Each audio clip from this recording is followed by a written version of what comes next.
वैद्युत क्षेत्र रेखाएं। वैद्युत रेखाएं या वैद्युत रेखाएं वैद्युत क्षेत्र में खींची गई हुई काल्पनिक रेखाएं, यानी रेखाएं काल्पनिक होती हैं, जिससे किसी बिंदु पर खींची गई स्पर्श रेखा उस बिंदु पर वैद्युत क्षेत्र की दिशा को व्यक्त करे। यानी किसी बिंदु पर हम स्पर्श रेखा खींचे तो यह वैद्युत क्षेत्र की दिशा को व्यक्त करेगी। वैद्युत रेखाओं को वैद्युत रेखाओं की दिशा धनावेश से ऋण आवेश की ओर होती है।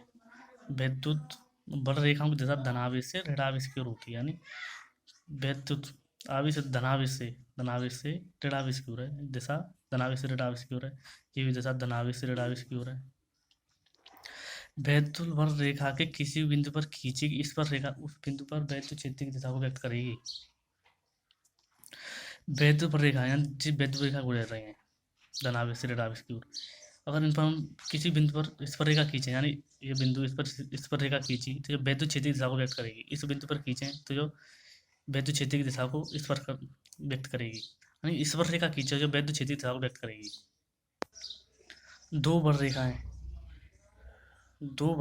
कभी भी एक दूसरे को नहीं काट सकती। यदि काटती तो इनके कटान बिंदु पर दो दिशाएं खींची जा सकती, जो कि संभव है। दो बड़ रेखाएं कभी एक दूसरे को नहीं काट सकती, यानी काटती।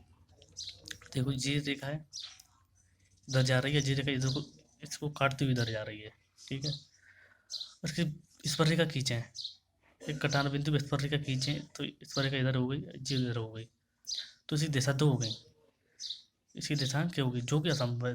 किसी बिंदु पर वैद्युत क्षेत्र की दिशा दो दिशा नहीं हो सकती, वैद्युत क्षेत्र की दो दिशाएं नहीं हो सकती। दो बड़ रेखाएं कभी एक दूसरे को नहीं काट सकती, क्योंकि काटती तो इनके कटान बिंदु पर दो दिशाएं खींची जाती हैं, जो कि असंभव है। इनके कटान बिंदु यानी कटान बिंदु पर दो दिशाएं आ रही हैं, तो एक ही कटान बिंदु पर दो दिशाएं नहीं हो सकती। ये बड़ रेखाएं लंबाई की दिशा में सिकुड़ने का प्रयास करती हैं, जिस कारण विपरीत आवेशों पर आकर्षण होता है।